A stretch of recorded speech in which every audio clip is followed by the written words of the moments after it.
بسم اللہ الرحمن الرحیم۔ السلام علیکم ورحمۃ اللہ وبرکاتہ۔ ناظرین، آج ہم بات کریں گے کہ حر بن یزید کون تھے اور کیسے انہوں نے شہادت پائی۔ تاریخ میں آپ کو جناب حر رضی اللہ تعالیٰ عنہ کے نام سے یاد کیا جاتا ہے۔ یہ بنو تمیم کے یزید نامی فوجی ستار کے بیٹے تھے۔ جناب حر ابن زیاد کے لشکر کے سپہ سالار تھے۔ ابن زیاد نے امام حسین ابن علی علیہ السلام کے کوفہ آنے کی خبر سن کر سب سے پہلے جناب حر کو 1000 سپاہیوں کا ایک دستہ دے کر روانہ کیا کہ وہ امام حسین علیہ السلام کے قافلے کو گھیرے میں لے لے اور گھیرے میں لے کر انہیں کوفہ داخل نہ ہونے دیں، بلکہ میدان کربلا میں لے کر آئیں۔ حر بن یزید اریاحی لشکر لے کر امام حسین کے قافلہ کے پاس پہنچے، جو راستے کی مسافت طے کرتا ہوا کوفہ آ رہا تھا۔ ان کے دل میں امام اور اہل بیت کی محبت موجود تھی، اور وہ جانتے تھے کہ امام عالی مقام امام حسین رضی اللہ تعالیٰ عنہ اور اہل بیت طہار کا مقام و مرتبہ کیا ہے، مگر ابن زیاد کے حکم پر عمل کرتے رہے۔ راستے میں جب بھی امام عالی مقام نے نماز ادا کی تو حر بن یزید نے آپ کی امامت میں نماز پڑھی۔ اس وقت حر بن یزید کو یہ اندازہ نہیں تھا کہ معاملہ اس حد تک پہنچ جائے گا کہ 9 محرم کی رات ابن سعد اور یزیدی لشکر امام حسین اور اہل بیت طہار کو شہید کرنے کے لیے تیار ہو جائے گا۔ جناب حر نے سعد کا لشکر پہنچنے سے پہلے امام اور اہل بیت طہار کے قافلے کو میدان کربلا میں روک لیا، کیونکہ ان کو یہی کہا گیا تھا کہ 9 محرم کی رات کو جب ان کو یقین ہو گیا کہ یہ لوگ امام کو شہید کرنے کا ارادہ کر چکے ہیں، تو ان کے دل کی دنیا میں انقلاب برپا ہونا شروع ہو گیا۔ جناب حر نے شب عاشوراء کی ساری رات جاگ کر گزاری۔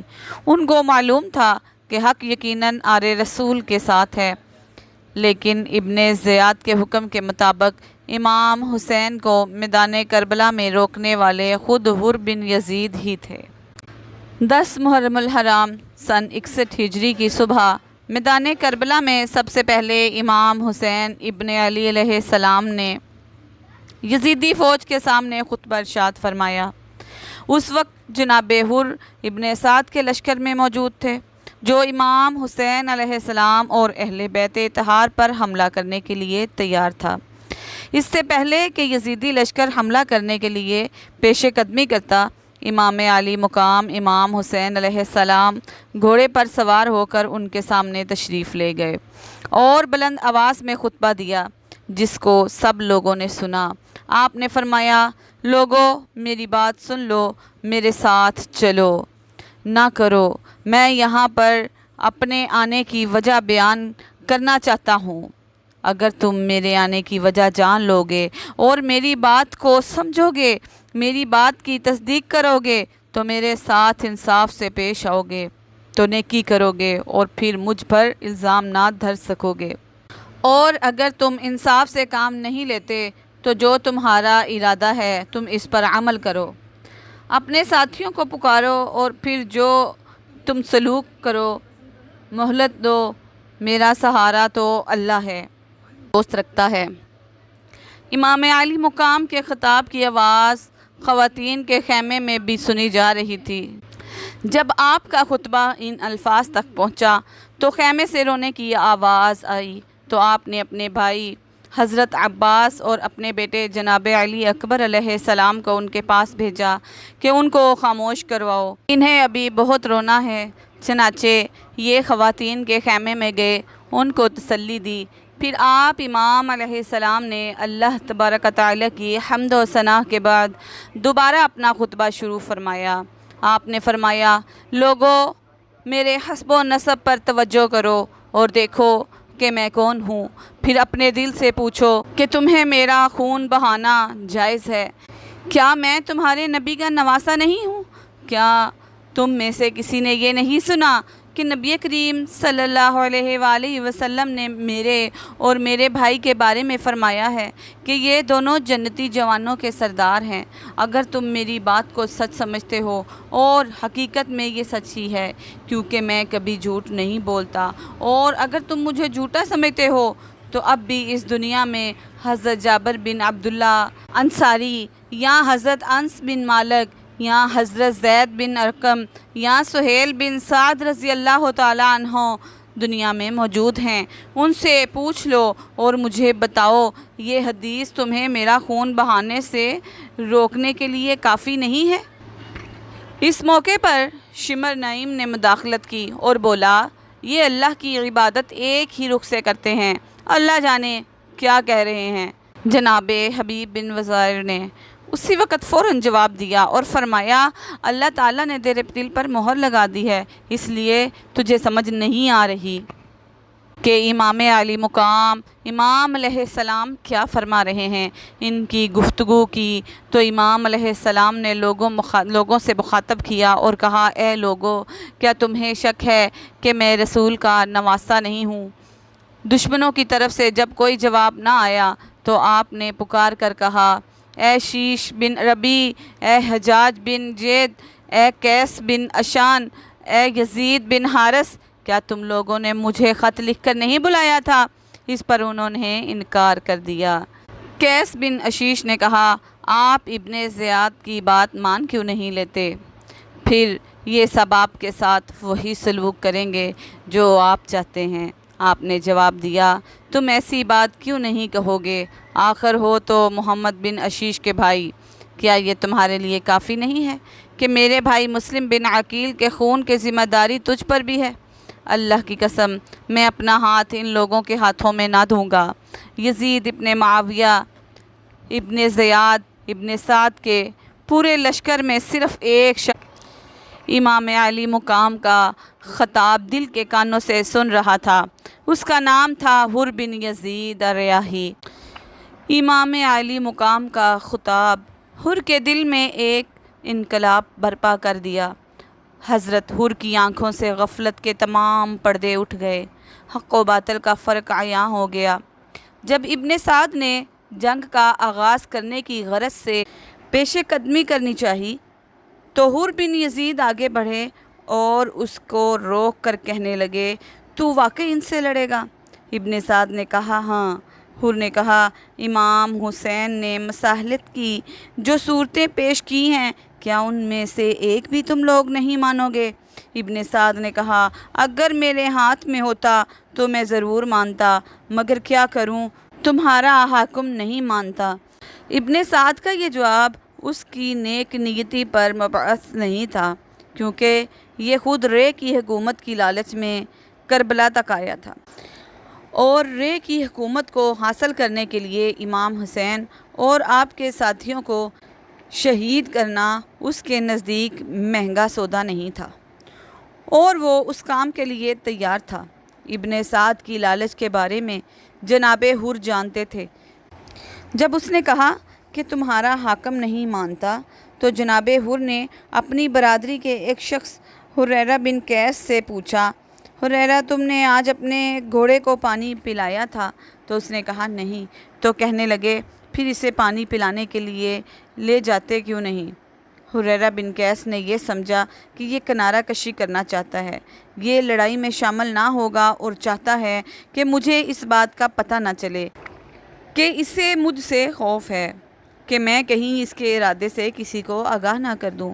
چنانچہ قرہ بن قیس نے اپنی سمجھ کے مطابق کہا، ہاں، بات تو ٹھیک ہے، میں نے ابھی تک اپنے گھوڑے کو پانی نہیں پلایا، اب جا کر پلاتا ہوں۔ یہ سوچ کر قرہ وہاں سے ایک طرف کو ہٹ گیا۔ قرہ بن قیس کا کہنا ہے کہ اگر حر بن یزید نے مجھے اپنے ارادے سے آگاہ کیا ہوتا تو میں بھی اس کے ساتھ حسین ابن علی علیہ السلام کی طرف چلا جاتا۔ نواسہ رسول کے ساتھ ابھی چند لمحات ہی رہ گئے تھے کہ حر بن یزید نے امام علیہ السلام کی طرف بڑھنا شروع کیا۔ ان کے برادری کے شخص ماجد بن اوس نے ان کی طرف دیکھا تو کہا، اے حر، تمہارا کیا ارادہ ہے؟ کیا تم حسین پر حملہ آور ہونا چاہتے ہو؟ حر یہ سن کر خاموش ہو گیا۔ نواسۂ رسول امام علی علیہ السلام سے جنگ کرنے کے تصور نے حر بن یزید کے بدن پر کپ کپی طاری کر دی۔ حر کی یہ حالت دیکھ کر ماجر بن اوس نے کہا، حر تمہاری یہ حالت کیوں ہے؟ اس سے قبل تو میں تمہاری اس طرح کی حالت کبھی نہیں دیکھی۔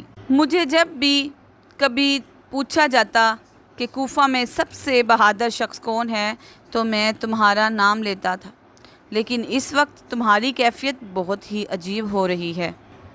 جواب حر نے جواب دیا، اے ماجر، یہ کوئی عام جنگ نہیں ہے، نواسۂ رسول صلی اللہ علیہ وآلہ وسلم کے ساتھ جنگ ہے۔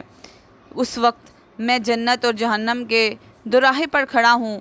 اللہ کی قسم، اس وقت میں اپنے دل سے پوچھ رہا ہوں کہ حر جنت میں جانا چاہتے ہو یا جہنم میں، اور میں کسی بھی چیز کے بدلے جنت کو نہیں چھوڑوں گا، خواہ میرے جسم کے ٹکڑے ٹکڑے کر دیے جائیں یا مجھے زندہ جلا دیا جائے۔ اس کے بعد حر نے اپنے گھوڑے کو ایڑھی لگائی اور امام علی مقام کی خدمت میں پہنچ گئے۔ دشمن کی طرف سے ایک سوار کو اپنی طرف آتے دیکھا۔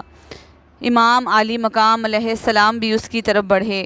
جناب حر نے عرض کی، یا ابن رسول صلی اللہ علیہ وآلہ وسلم، میری جان آپ پر قربان، میں وہی گناہ گار ہوں جس نے آپ کو واپس کوفہ نہیں جانے دیا اور آپ کو واپس جانے سے روکا۔ پورا راستہ آپ کے ساتھ رہا اور آپ کو اس جگہ ٹھہرنے پر مجبور کیا۔ مجھے قسم ہے اس پروردگار کی جس کے سوا کوئی معبود نہیں، مجھے قطعاً اس بات کا علم نہیں تھا کہ آپ ان لوگوں کے سامنے جتنی بھی مصالحت کی باتیں پیش فرمائیں گے، یہ ان میں سے ایک کو بھی نہیں مانیں گے اور معاملہ یہاں تک پہنچ جائے گا۔ میرا تو یہ خیال تھا کہ بعض باتوں میں ان لوگوں کا ساتھ دوں تو اس سے کیا فرق پڑتا ہے، یہ لوگ یہ نہ سمجھیں کہ میں امیر کی بات سے اختلاف کرتا تھا۔ اللہ کی قسم، اگر مجھے یہ پتہ ہوتا کہ یہ لوگ آپ کی کسی بھی بات کو قبول نہیں کریں گے اور آپ کے ساتھ ایسا سلوک کریں گے کہ آپ کو شہید کرنے کے لیے تیار ہو جائیں گے، تو میں ہرگز ان کا ساتھ نہ دیتا۔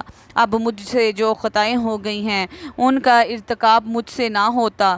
اب میں اپنے کیے پر شرمندہ ہوں اور بارگاہ الہی میں توبہ کرتا ہوں۔ آپ مجھے بتائیے کہ اللہ تبارک و تعالی میری توبہ قبول فرمائے گا؟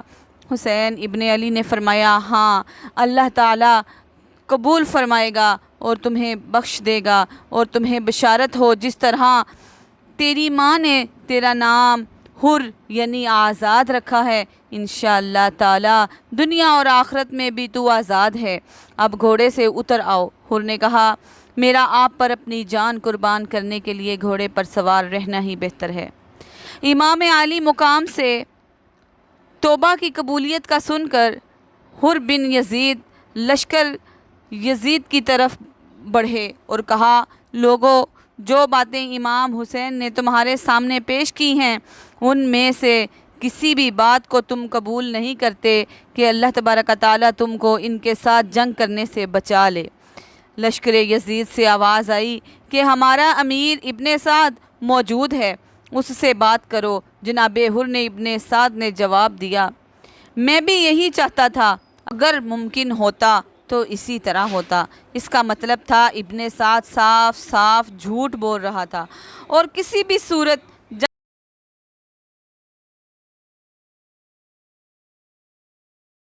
سے باز نہیں آتا چاہتا تھا۔ جناب حر بن یزید امیر ابن سعد کی مجبوری جانتے تھے کہ وہ رے کی حکومت ملنے کی لالچ میں اس حد تک آ گیا ہے، چنانچہ پھر لشکر یزید سے مخاطب ہوئے اور کہا، اے کوفہ والو، اللہ تبارک و تعالیٰ نے تمہیں تباہ و برباد کر دیا ہے کہ تم نے امام حسین کو بلایا اور جب وہ آ گئے تو انہیں تم نے دشمن کے حوالے کر دیا ہے۔ تم کہا کرتے تھے کہ ہم آل نبی پر اپنی جانیں قربان کر دیں گے، اور اب تم انہی پر حملہ کرنے اور ان کو قتل کرنے کے لیے تیار ہو، اور چاروں طرف سے ان کو تم نے گھیرا ہوا ہے۔ تم اپنے نفس کے لیے اچھا یا برا کچھ بھی نہیں کر سکتے۔ اگر آج کے روز اسی دن تم نے توبہ نہیں کرو گے تو اپنے ارادے سے باز نہیں آؤ گے تو اللہ تبارک و تعالیٰ تمہیں بھی روز محشر پیاسا رکھے گا۔ عمر بن سعد دیکھ رہا تھا کہ امام عالی مقام امام حسین اور آپ کے ساتھی باری باری یزید کے لشکر کے سامنے آ کر ان کی آنکھوں سے پردہ ہٹانے کی کوشش کر رہے تھے۔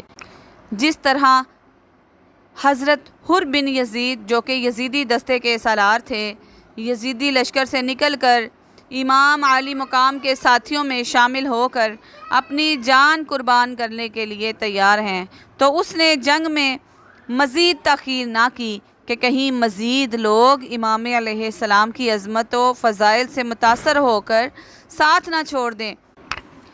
اس نے اپنے غلام سے کہا کہ اپنے جھنڈے کو میرے نزدیک کرو۔ اس نے جب جھنڈا نزدیک کیا تو ابن سعد نے کمان میں تیر جوڑ کر امام حسین کے ساتھیوں کی طرف پھینکا اور پھر ان کی فوج سے آواز بلند کہا، تم سب لوگ گواہ رہنا کہ سب سے پہلا تیر میں نے چلایا ہے۔ ابن سعد کی طرف سے پہلا تیر چلانا گویا اعلان جنگ اور جنگ کی ابتدا تھی۔ گویا اس طرح جنگ کا آغاز ہو گیا۔ پھر عربوں کے رواج کے مطابق دونوں اطراف سے جنگجو ایک ایک کر کے آئے اور اپنی بہادری کے جوہر دکھائے۔ تاریخ کے اوراق میں لکھا ہے کہ جب حضرت حر بن یزید رہائی امام حسین کے جان نثاروں میں شامل ہو گئے اور پھر امام عالی مقام سے اجازت پا کر میدان جنگ میں آئے، یہ صورت دیکھ کر ابن سعد کے بدن میں لرزہ طاری ہو گیا اور اس نے ایک شخص صفوان کو سمجھا کر بھیجا کہ جاؤ اور حر کو کسی بھی طرح واپس لے آؤ، اور اگر وہ واپس نہ آئے تو اس کا سر قلم کر دینا۔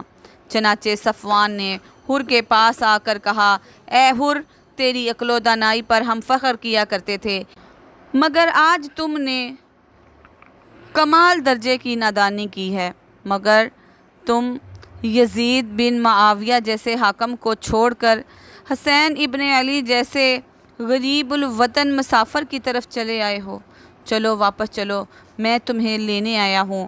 یہ سن کر جناب حر نے جانے سے انکار کر دیا اور کہا، افسوس، تم نے ظاہر کو چھوڑ کر پختہ کو قبول کیا اور باقی رہنے والی دولت کے مقابلے میں دنیا فانی کی دولت کو ترجیح دی۔ حضور نبی کریم صلی اللہ علیہ وآلہ وسلم نے امام کو اپنا پھول فرمایا ہے، میں اس گلستان پر جان قربان کرنے کی تمنا رکھتا ہوں۔